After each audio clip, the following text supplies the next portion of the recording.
Really nice to be here today, especially in the last session. So only about 20 minutes to go, that's it, then we're done. I'm here to talk about Upload Radio, but I was very aware that in the brochure, it kind of says what Upload Radio is, and I didn't know what I should do for my next 20 minutes. So instead, I thought I'd do this instead, and maybe talk a bit about Upload. Because what I want to do is tell you about the two things that I think have defined radio. But before we get to that, let's talk about media use and consumers. And I think we've already had a lot of this today, and it was quite interesting watching that video and seeing that radio has always been mobile, even if you have to take it out of the car and hold it on your shoulder. So, people haven't stopped watching television. They're just watching more things in more places. We know this. This isn't new news, whether that's on laptops, watching YouTube on TVs in the home, or on mobile devices. TV hasn't gone away. It's just gone to a different place. In the same way, we're going to have fun with the fonts, I think. People haven't stopped consuming news. There's more news in more places. If news is your business, you know this. You're creating content, be it for the radio, for the TV, for tablets, for things that people consume on their phones. The content hasn't changed, the form has shifted a little bit. And similarly, in radio, I think about this quite a lot as well. It's not just the same stations. If we just provide the same stations we've always provided, people will find other things in other places. If we don't do the job that we know our consumers want us to do, they will go somewhere that does. It's not the consumer's fault the world is changing. It is our fault for not keeping up. So we need to do new things and play with this medium that we know a huge amount about, 100 years that we know about, and that we can do different things with.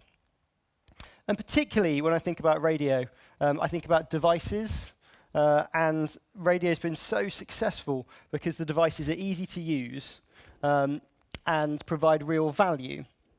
And this is the same with mobile devices as well. Probably when you wake up in the morning, the first thing you touch is your mobile phone. Maybe it just says something about the room here instead. But no, it is. It's something we use. It's an amazing device, and the radio is an amazing device as well. But new devices have taken some of our magic, some of our special sauce. But like iPhones and Androids, they update their software, they update their form factor, and it's something that we have to do in radio as well. Now, a pair of ears is just a pair of ears. Whether someone listens on AM radio, on FM radio, on DAB, DAB+, DTV, the internet, doesn't really matter. But what we've learned in the UK particularly, that if you want to generate hours of listening, if you want to generate volume, what's leading that, in Britain anyway, is DAB. Now this is London today. So at the moment, in London, the digital reach, so this is people who will listen to some form of digital radio in a week, is 55%. It's not some minority sport, it's not something that other people do. 55% of Londoners every single week listen to some form of either DAB, digital radio through their digital TV, or radio on the internet. And when you break those numbers down, it's 38% for DAB, 17% for the internet, and 15% for DTV. That's reach. In 1 week, that percentage of people listen to some form of radio. When we look at share, so we look at all radio listening on analog and digital radio in London, 44% of it today is digital. Again, not a minority sport. And this is consumers who have decided that the device they want to consume on is something different to what we've had in the past, or the content they want to consume is something different from the past. The radio stations and TV stations that we produce are good quality. We know they're good quality. But we have been lucky for quite a long time that we've been on a platform where other people can't really play. Be it radio or television, whichever frequency you're on, the fact you're on a frequency means someone else can't be. And that's given us a certain position, and maybe that's made us slightly lucky in the past. Well, that luck is starting to run out, and what we're seeing in London already is that people are searching out for more content and more services. But that's not to say we shouldn't be involved. When we look at the numbers, just as an analog-digital split, we look at times. This is Q4 in 2007 right through to Q2 this year. This is hours. So total analog consumption dropping and digital reach increasing. When we look at it, this is a selection of, this is hours consumed, digital at the top, blue at the bottom. And then when we split that across the different platforms, we've got this big green block, which is DAB. Then we've got digital television in purple and internet in blue at the top. Right at the top, that line, is when we asked consumers how they listened, they weren't sure. And it's an important number to have, because actually, these are probably people that don't really think about the device that sits on their kitchen. It might be a DAB radio or an FM radio. It doesn't really matter. It's just a radio device that's giving them some content. But we know that consumption is changing. And this change to consume new channels in new ways is pretty much driven by three types of radio stations. There are existing stations, established ones, that people may be used to on AM or FM. There are spin-off services, so services based on original stations, and there are new stations as well. So for the BBC, this means that Radio 1 is available on digital as it was on analog. They've launched a new urban service called 1Extra that around 1 million people in the UK listen to each week. And they've also launched, and so 1Extra, based on Radio 1. Lots of cross-promotion between the two. And then they've launched a new service in 6 Music that does a different job, provides real extra choice for consumers. Same from the commercial sector. So Bauer, a big radio operator in the UK, they own KISS, which has been around for years. They've launched a kind of dance gold station in Kistery. And they've also launched a new service based on a magazine called Heat Radio. So 3 types of services that are driving content, driving listener choice. And we'll come back to that in a sec. Because I want to go back to those 2 things I said I was going to talk about today. And I'm conscious I've already done 5 minutes. Things about radio that I think about. One, it thrives through scarcity and control. And I've touched on this already. You know, we have a frequency. We were lucky to have a frequency. Or we're lucky that someone else doesn't have a frequency. And it means we can make our great programs. But perhaps some of the success has come from that control. We haven't had to think about competition. We haven't been exposed to what the rest of commercial operators or public service operators who would like to be in our space would do, because we were safe. The other thing that, I work for a company called Folder Media that does a few different things. We do a lot of consultancy work, particularly around digital, as you'd expect. But the more people we visit, the more people we talk to, there's a realization that pretty much in commercial radio, it only really has one business model, and that's selling attention. And it does that through ads or sponsorship, but actually what it's doing is it's selling listeners to advertisers. Nothing wrong with it. It's made quite a lot of money all around the world for quite a long time. But it's only one model. It's the only model, really, that commercial radio has. And so when we were thinking at Folder about new things to do, and new ways to launch stations or new products to launch, these 2 things kept coming back to us. Control and this one business model. So could we do something new? And that's where we came up with the idea of the thing that was written up in your booklets, was Upload Radio. And this is something we've just about finished building and is due to launch at the beginning of next year in Britain. So what is it? Well, it's a radio station where every hour on that radio station can be bought by a consumer. Listeners upload their shows. They just pay for them through PayPal. We review it for compliance reasons. You know, this radio station is going to broadcast on DAB, internet and mobile. And as DAB is a regulated platform, we have to check it against our regulators' rules. As I said, that's where the hour gets broadcast, on a radio, on a mobile phone, and on the internet. I've listened again for all of those programs for 30 days on the station's website. And as well as taking the regulatory risk, because we're obviously reviewing the material, we also pay for all the music rights. So as a broadcast radio station in the UK, internet simulcast rights are included in our broadcast license. So a consumer who uploads their program, they don't have to worry about having cleared any of that music, because we'll have it from our radio station licenses. And on average, we think, to start with anyway, it will cost about £20 an hour to buy an hour of space on the station. So roughly, go to the website, select a day or time you want your program to go out. You pay for it through PayPal. You then create a series, so I might create Matt's Punk Show, and then upload an episode of that, goes into the system, gets complied by one of our team. It then gets scheduled and broadcast on DAB, online and mobile, and for catch-up for the next 30 days as well. And so lots of people ask me, well, who's it for? Who's gonna do this? Well, kind of anyone, really. And whenever I tell anybody about the project, be they a media person or just a mate, everyone's got a slightly different view. And so, a radio anorak who thinks they can do it better than us radio professionals, I'm sure there'll be some of them. I'm sure there'll be people who like a certain type of music. Back to an example like a heavy metal show, which might not get much output on traditional radio. He might make that for a local area. Might get it sponsored by the local guitar shop, maybe for £30, £20 to me, £10 to him for beer, and he gets his radio show all across an area on digital radio and online. We might see organisations, community organisations and councils taking space. We might see people buying gifts for friends. What a perfect birthday present. Someone was worried that One Direction fans might come up and buy up all the hours and only play One Direction songs. And I thought, brilliant, that's great, another bunch of customers for upload.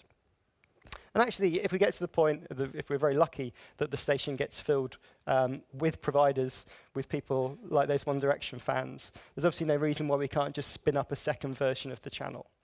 One of the things we have as broadcasters is digital spectrum, and then as well as obviously being much easier to pop up stations on the internet as well. No reason why we can't do those things. Initially, our first wave in Q1 next year is picking 4 areas in the country where we have access to capacity. So about 1 million people, total coverage area, about 500,000 each, and about 4 million at the bottom. It's Surrey and South London. So all different kinds of areas. We're interested to see what sort of, how many people can sustain a service like this. And elsewhere as well. Definitely keen to talk to people in other places. In the UK, digital multiplexes are owned by different radio groups across the country, and we've talked to them and they're very interested about popping it up. If people have spare space on digital radio, somewhat we think a bit of a no-brainer to add a service where there's revenue straight away. Also, we're talking to companies and organisations overseas about replicating it in those territories as well, but very much open to ideas. It's a bit of a kind of skunk works project. Have a go, see what will happen, using a variety of skills. I think it's something that particularly people in media have done for a long time, is they've taken their skills and they've pushed them into different areas. Rather than doing this on the basis of a program or a series, we're just going to be trying it with a channel. Rough version of what the homepage looks like at the moment. But some people ask me, well, why bother with broadcast? This is surely an internet and mobile thing. Why do you need to bother with DAB or broadcast spectrum? And when they ask me that, I tend to go back to the numbers, looking at those numbers we saw earlier. Internet reach, so listening to the radio through the internet at some point in a week in the UK is 15% across the whole country. It's pretty good. DAB plus internet reach across the whole country is nearly 50%. And also, from talking to people, there is something special about your radio program coming out of a box that anybody can tune into. I think that's something that we know as people who do radio or television. Broadcast is an amazing thing. And listeners and users understand that as well. And the ability to say, hey, just tune in here, or for people to stumble across programming, like they sometimes stumble across our programming, is attractive to them as it is to us. And one of a lot of this is partly about kind of thinking. And some people say, well, you've got this digital spectrum, why don't you do something else with it? 80s is a popular format. We lack a soul station in the UK. That would be quite easy to do and to pop up. Well, yes, it would be, but I don't think that particularly helps radio. And actually, from a commercial perspective, I don't think it's a great place to be to just do the same thing that lots of other people are doing. I think actually it's harder to launch another traditional radio service than it is to do something a little bit different. I think one of the things I like about Upload is it does solve a problem. Lots of people would like to be on the radio and they can't be. And that's back to that spectrum problem at the beginning. People who upload shows to Mixcloud or SoundCloud or put podcasts on iTunes who are keen to create audio content, there are lots of them already. One of the issues for them is discovery. And we all know that broadcast discovery is quite a good place to be and something that works really nicely. Also think about fighting. If you're a commercial broadcaster trying to do something different, if the battlefield we choose to play in always, so for commercial broadcasters, is that traditional ad model, getting an audience and selling adverts, that's a hard battlefield to win on, especially as a new entrant. If you change the battlefield that you play on, hey, maybe actually playing against Mixcloud or SoundCloud is a kind of a slightly fun, different one, where we bring something quite different. It's a fun battlefield to play in. And also, where number 2 went. It's good to have a new product for radio. Whether you're a public service broadcaster or commercial broadcaster, we need to innovate to get people listening, keep them listening, and make sure that whichever device they consume us on, be it an FM radio, digital radio, TV, internet, mobile, is something they're excited by and something they really feel there's new content. Because those charts at the beginning that talk about London, and that sort of shift from maybe a perception of how you think digital radio is listened to or how it might be listened to in your territory, shows that because of FM spectrum and analog spectrum, we can't provide enough choice in those places for users. And they're going to seek it out in different places. In America, it's interesting looking at what's happening in America. So one of the most successful services is Pandora, which is a music jukebox. And a lot of that comes from the fact that FM broadcasting in America is a little bit dull and is kind of corporate controlled, isn't a public service broadcaster. Also does well in America, Sirius and XM, satellite service where music radio has no ads. Those two things are getting large amounts of reach and hours because consumers have decided that the content that is provided on a regulated platform with limited new entrants isn't good enough for them. And they want to do something else, and they'll seek it out, whether we make it or not. So partly what we do with Upload and some of the other projects at Folder is we're keen to have audiences that want to consume our content, radio professionals' content, in platforms that are interesting, on products that are new and different, and that make radio a fun and interesting place to be. So that's what we're trying with Upload. We're keen to see how it goes when we launch it properly in Q1 next year. And to see whether my One Direction fans will infest the radio station, whether we'll see those specialist shows or those councils, or whether it'll all be filled with birthday gifts. Who knows? We will see over the next few months. But very keen to talk about it. Everybody I speak to who works in media has a different viewpoint and always adds something new to the idea. I had a guy from Germany come up to me, looking very serious at the next radio conference, which I think was mentioned, and he said, "I want to talk to you about Upload Radio." And I'm like, okay, sort of preparing for what he was going to say. He looked very kind of serious. He had a lot of kind of tough questions, particularly around moderation and how that's going to work. So I did my normal explanations of what I thought, how that would work. And he was saying, "Oh, but are you worried that the shows, it will go from like the death metal hour to like a local council program to a kids show to whatever?" I went, "Well, we'll see. We will see what happens. I think there will be a bit of that." And I said, "But I don't necessarily think that's a problem." And then he suddenly chirped up and said, "Oh, I don't think that's a problem either." I was like, "Oh, okay." And he said something sort of quite profound. And he went, "The patches of a patchwork quilt are ugly, but together they make something very beautiful." And then he walked off. And I just thought that's probably the best description I've had of Upload so far. So thank you to him, and thank you to you. Thank you very much.